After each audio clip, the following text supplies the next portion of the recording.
Good morning बच्चों। कल हम पिछले कक्षा में वह चिड़िया जो पद्य का भावार्थ देखे थे और आप लिख भी लिए हैं। आज हम इस पाठ के पद्य के पीछे आए हुए प्रश्नोत्तर प्रश्नोत्तरों का चर्चा करेंगे। आइए बच्चों देख लो। तो कविता से ये भाग में कुछ प्रश्न आए हैं। उधर 4 प्रश्न है। मैं उस प्रश्न पढ़कर आपके साथ चर्चा करता हूं। वह चिड़िया जो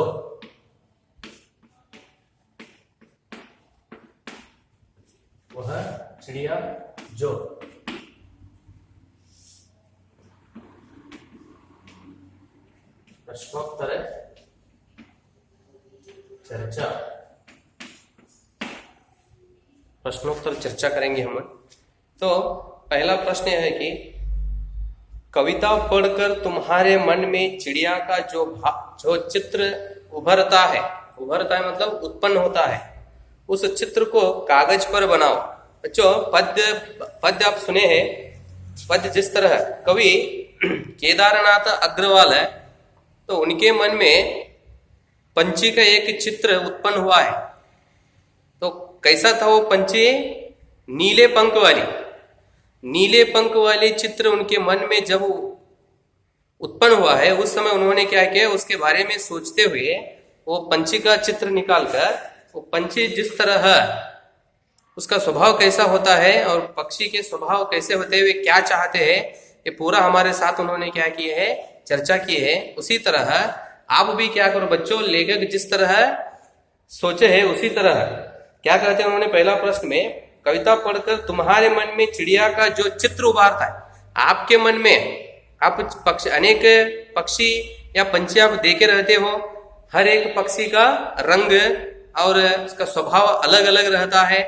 तो उसी तरह आप भी क्या करो, मन में सोचो जिस रंग का पंछी आपके मन में उभरता है या उत्पन्न होता है, उस पंछी का आप उधर चित्र किताब में कागज में आप क्या करो, उस पंछी का चित्र निकालो। चाहे तो उसे आप रंग भी भरो। ठीक है। लेखक जी के मन में क्या हुआ है, नीले पंख वाली पक्षी उत्पन्न हुआ है। तो उन्होंने क्या किए है, तो एक चित्र, नीले पंख वाली पक्षी का चित्र उन्होंने उधर निकाले है। तो उसी तरह आपके मन में कौन सा चित्र पक्षी का मतलब उसका रंग कौन सा है, कौन सा चित्र आपके मन में उत्पन्न होता है, वह चित्र आप भी उधर निकालो। दूसरा प्रश्न है, तुम्हें कविता का कोई और शीर्षक देना हो तो क्या शीर्षक देना चाहोगे? उपयुक्त शीर्षक सोचकर लिखो। अब लेखक जी क्या किए, शीर्षक मतलब हेडिंग। अब लेखक जी ने इस पद्य का हेडिंग या शीर्षक क्या दिए है, वह चिड़िया जो। कवि केदारनाथ अग्रवाल क्या किए, इस पद्य का शीर्षक मतलब हेडिंग क्या दिए है उन्होंने, वह चिड़िया जो। उनके मन में वह पंछी और भावार्थ देखकर यह शीर्षक उचित है सोचकर उन्होंने वह नाम दिए हैं। आप भी उस पद्य का सारांश या भावार्थ सुने हैं। आप क्या करो, वह और एक बार पढ़कर उसे एक उचित शीर्षक मतलब एक दूसरा हेडिंग आप दे दो। तो मैं भी इधर 1-2 उदाहरण मैं लिखता हूं इधर। तो मुझे पहला ऐसा लगता है कि नन्ही चिड़िया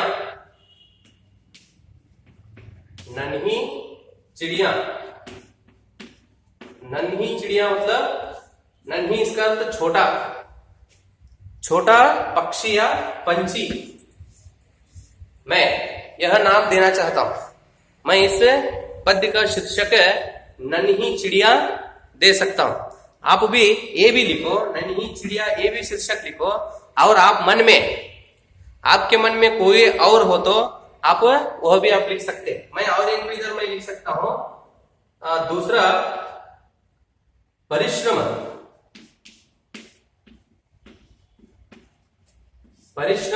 चिड़िया। इसका अर्थ क्या होता है, अपना हक पाने के लिए और स्वतंत्र से जीने के लिए वह क्या करता है, हर समय परिश्रम करता रहता है।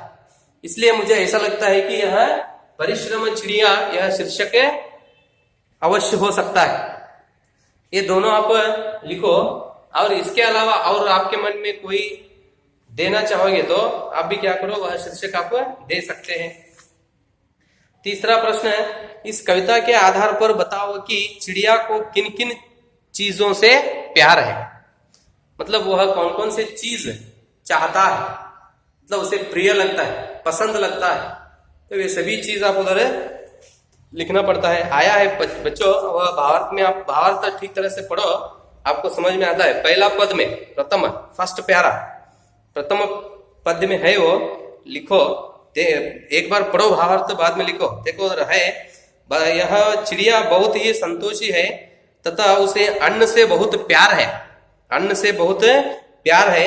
वह दूध से भरे हुए ज्वार के दानों को बहुत ही रुचि से और रस लेकर खाती है।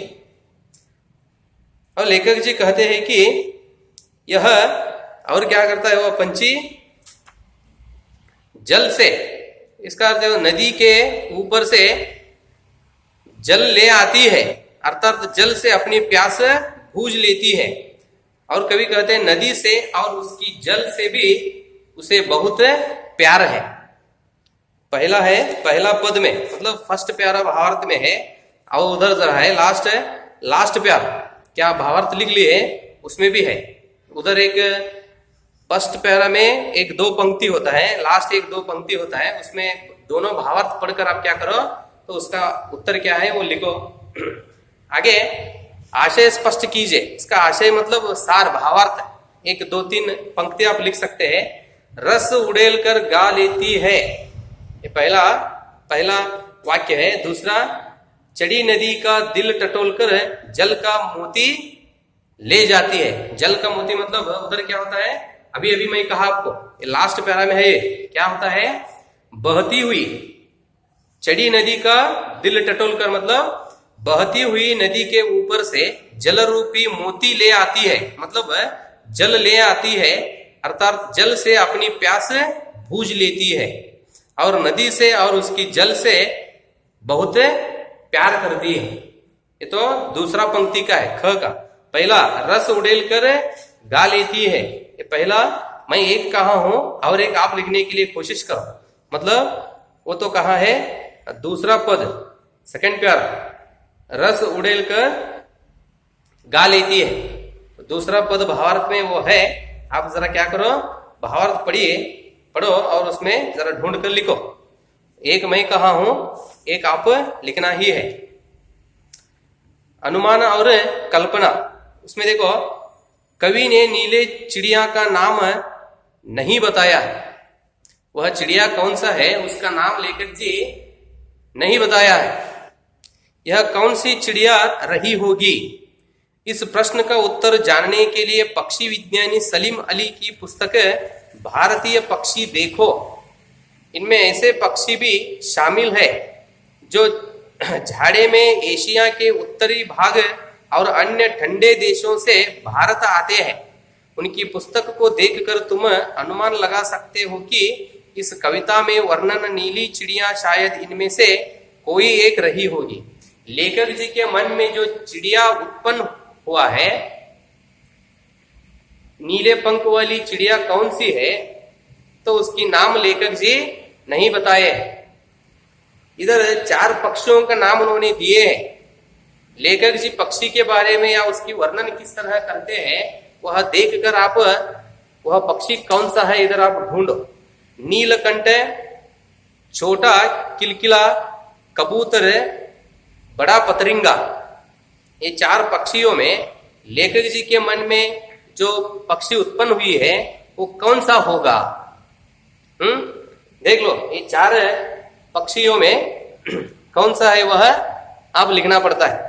नीलकंठ, छोटा किलकिला, कबूतर है और बड़ा पितरिंगा। तो इसका उत्तर यह है कि पहला जो है, देखो कौन सा है पक्षी, पहला नीलकंठ है ना, वही होता है नीलकंठ। नेक्स्ट दूसरा प्रश्न है, नीचे कुछ पक्षियों के नाम दिए गए हैं, उनमें यदि कोई पक्षी एक से अधिक रंग का है तो लिखो तो लिखो कि उसके किस हिस्से का रंग कैसा है। जैसे तोते की चोंच लाल है और शरीर हरा हरा रहता है। तो लेखक जी क्या कहते हैं, हमसे क्या पूछते हैं इधर, नीचे कुछ पक्षियों का नाम दिए हैं, मैना, कौवा, बतख और कबूतर। ऐसे 4 पक्षियों का नाम उन्होंने दिए उधर। वो पक्षी का नाम सुनकर आप क्या लिखना है, वो पक्षी शरीर से अलग अलग रंग के हैं। उदाहरण के लिए लेखक जी एक उदाहरण लिए उधर, तोता, ಗಿಳಿ, ಗಿಳಿಯ ಬಣ್ಣ ಹೇಗಿರ್ತದ್ರಿ, ಅದರ ಕೊಕ್ಕೆ ಕೆಂಪು ಬಣ್ಣದ್ದು ಮತ್ತು ಶರೀರ ಹಸಿರು ಬಣ್ಣದ್ದಾಗಿರುತ್ತೆ. ಅದೇ ರೀತಿ ಲೇಖಕರು ಕೆಳಗಡೆ 4 ಪಕ್ಷಿಗಳ ಹೆಸರನ್ನು ಇಲ್ಲಿ ಕೊಟ್ಟಿದ್ದಾರೆ. ಆ ಪಕ್ಷಿಗಳ ಹೆಸರನ್ನು ನೋಡಿ ತಿಳಿದುಕೊಂಡು ನೀವೇನ್ ಮಾಡಬೇಕು, ಆ ಶರೀರದ ಭಾಗಗಳು ಯಾವ ಬಣ್ಣದ್ದಾಗಿರುತ್ತವೆ ಎಂಬುದನ್ನ ಬರೆಯಬೇಕು. लेखक जी कहते हैं वो शरीर और उसके शरीर के भाग कौन कौन से रंग के है आप लिखना पड़ता है। तीसरा, कविता का हर बंध वह चिड़िया जो से शुरू होता है और मुझे बहुत प्यार है पर खत्म होता है। तुम भी इन पंक्तियों का प्रयोग करते हुए अपनी कल्पना से कविता में कुछ नए बंध जोड़ो। और चौथा, तुम भी ऐसी कल्पना कर सकते हो कि वह फूल का पौधा जो पीले पंखुड़ियों वाला महक रहा है मैं हूं, उसकी विशेषताएं मुझमें है। फूल के बदले वह कोई दूसरी चीज भी हो सकती है जिसकी विशेषताओं को गिनाते हुए तुम उसी चीज से अपनी समानता बता सकते हो। ऐसी कल्पना के आधार पर कुछ पंक्तियां लिखो। बच्चों, तीसरा और चौथा क्या ये प्रश्न है, ये छोड़ दो, मत लिखो आप। कहां तक, अनुमान और कल्पना में पहला और दूसरा लिखो बस, तीसरा और चौथा छोड़ दो। आगे भाषा की बात मतलब व्याकरण भाग है, देख लो। पंखों वाली चिड़िया, ऊपर वाली दराज, नीले पंखों वाली चिड़िया, सबसे ऊपर वाली दराज। एक चारों वाक्य में अंतर क्या है देखो, नीचे कहते हैं यहां रेखांकित शब्द विशेषण का काम कर रहे हैं। ये शब्द चिड़िया और दराज संज्ञाओं की विशेषता बता रहे हैं, अतः रेखांकित शब्द विशेषण है। पंखों वाली चिड़िया, चिड़िया तो संज्ञा है, पंखों वाली उसकी क्या है, ये तो विशेषता है। तो इसलिए लेखक जी कहते हैं ये विशेषण है। चिड़िया दराज विशेष है। यहाँ वाला वाली जोड़कर बनने वाले कुछ और विशेषण दिए गए हैं। ऊपर दिए गए उदाहरणों की तरह इनके आगे एक एक विशेषण और जोड़ो। देखो उधर है विशेषण, विशेषण शब्द आए हैं उधर है, तो उसी तरह उदाहरण क्या लिखे हैं उसी तरह आप नीचे कुछ शब्द दिए उन्होंने, उसके आगे आप क्या करना है, एक एक विशेषण जोड़ना है। मोरो वाला भाग, मोरो वाला भाग, उसके आगे आप विशेषण शब्द जोड़ के लिखना पड़ता है। पहला क्या है, मैं लिखता हूं खूबसूरत, खूबसूरत, खूबसूरत मोरो वाला भाग, खूबसूरत मोरो वाला भाग।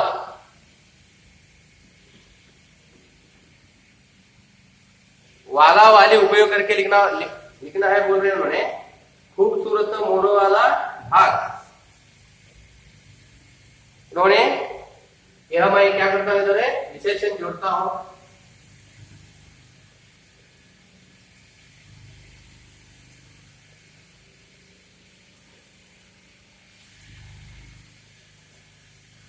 खूबसूरत वही, खूबसूरत मोरो वाली भाग। हरे भरे, दूसरा हरे भरे, हरे भरे पेड़ों वाला घर, हरे भरे पेड़ों वाला घर। हरे भरे पेड़ों वाला घर। हरे भरे क्या है, विशेषण है।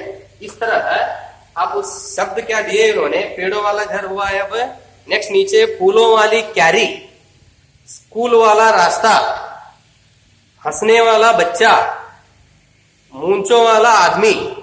इस तरह उन शब्दों के आगे आप क्या करना है, विशेषण शब्द जोड़कर लिखना है। मैं 2 लिखा हूं इधर, खूबसूरत मोरों वाला भाग है, खूबसूरत मोरों वाली भाग है। उसी तरह हरे भरे पेड़ों वाला घर, उन्होंने पेड़ों वाला घर इतना ही दिए है, तो विशेषण रूप क्या होता है, हरे भरे पेड़ों वाला घर। उसी तरह आप आगे के लिख सकते हैं, फूलों वाली क्यारी, मतलब कौन सा एक फूल, पीले पीले फूलों वाली क्यारी।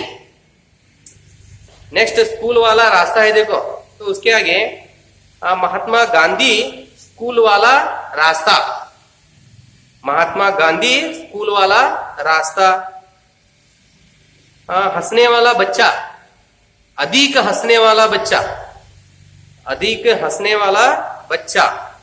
और लास्ट है मूंछों वाला आदमी, घनी घनी मूंछों वाला आदमी। ये तो क्या है, विशेषण आगे लगाकर लिखा गया है।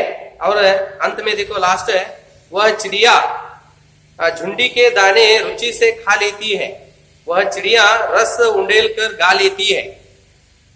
कविता की इन पंक्तियों में मोटे छापे वाले शब्दों को ध्यान से पढ़ो। मतलब उधर उन्होंने क्या किए है, कुछ शब्दों को मोटे मोटे लिखे हैं, बड़े बड़े। पहले वाक्य में रुचि से खाने के ढंग की और दूसरे वाक्य में रस उंडेल कर गाने के ढंग की विशेषता बता रहे हैं। अतः ये दोनों क्रिया विशेषण है। नीचे दिए गए वाक्यों में कार्य के ढंग या रीति से संबंधित क्रिया विशेषण चांटो। तो ऊपर किस तरह उन्होंने शब्द दिए है, उसी तरह नीचे कुछ शब्द दिए है, क्रिया विशेषण शब्द है ऊपर के। तो उसी तरह आप नीचे के शब्दों में, वाक्यों में क्रिया विशेषण शब्द को क्या करना है, आप चांट कर लिखना है, मतलब अलग करके लिखना है। सोनाली जल्दी जल्दी मुंह में लड्डू ठूंसने लगी। इधर क्रिया विशेषण क्या होता है, पहला वाक्य में जल्दी जल्दी, पहला वाक्य में क्रिया विशेषण कौन सा है, जल्दी जल्दी। दूसरा, गेंद लुढ़कती हुई झाड़ियों में चली गई। गेंद लुढ़कती हुई, गेंद की, तो गेंद की विशेषता मतलब वह क्रिया विशेषण। तो दूसरा वाक्य में क्रिया विशेषण कौन सा है, लुढ़कती हुई, लुढ़कती हुई।